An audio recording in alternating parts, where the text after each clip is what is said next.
Winning is not about the trophy and the accolades. It's about the grind. It's about the obstacles. It's about the challenges. It's about the pain. The reason I know so much about winning is because I've had to deal with so much losing. Everybody wants to win, but in order to know how to win, you got to know how to lose, because you're going to lose more than you're going to win. But what do you gain from it? You've trained some of the greatest of the greats, Michael Jordan, Kobe Bryant, Charles Barkley, Dwayne Wade. So you know something about winning. You know something about sustained winning over time. Your mind has to immediately shift back, because now you felt and tasted something that you can only get through winning. Are you willing to do it again? And that was one of Kobe's favorite words when it related to winning. He says, you have to be obsessed with whatever your win is. Be all in. Mm-hmm. 3 greatest lessons I learned from Michael: competing, accountability, and then winning at all levels. Winning at all levels, what does that mean? You just don't win in one arena. You win in your sports, you win in business, you win in your personal life. Other people win because you win. It isn't just about you. It's about being able to pull the team and show them what it feels like to win.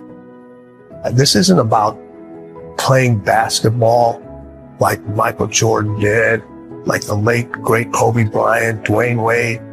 This is about having the mindset to win.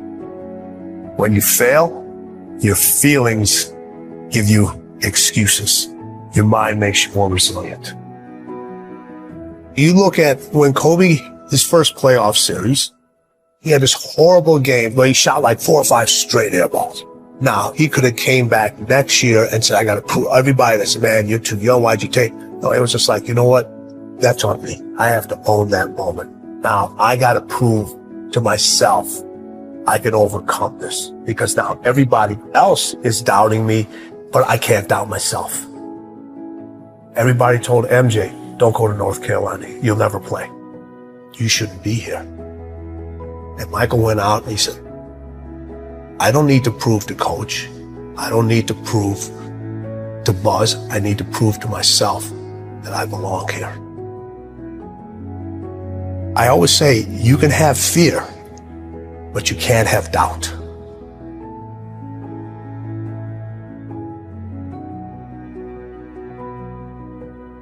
When I was working with my professional athletes, it required me to do a lot of traveling. And this story gets me every time.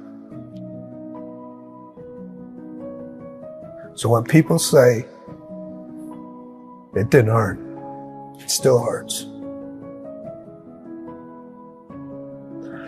I was packing for a trip. My daughter walks into the room. She says, Dad, why do you travel so much? I said, sweetheart, this is how I provide for the family. This is how I take care of you and Mom. This is how I put food on the table. She looks at me and says, Daddy, if I eat less, will you stay home more? Now people would think in a fairy tale, or most people would say, I unpacked my suitcase. I'm not going to take this trip. I mean, let's go grab some ice cream or let's go out. I kept packing. Why? I had to set an example for her early of what it meant to win and what you have to leave behind sometimes in order to pursue what's unique to you. And I wanted her to understand this is who I am. And I want to set an example for you. I had a conversation with her later on to tell her why I did all those things. In the middle of the conversation, she stopped me. She goes, I get it. I understand. She saw the results. She saw how it brought us closer together. She understood my dedication to my craft and what it took to excel and what it took to be different and what it took to stand by unpopular decisions, knowing that every successful person that I've met, every successful person that I know had to make those decisions over and over again. There are things that are going to have to take a back seat. You're going to have to leave a lot of things behind.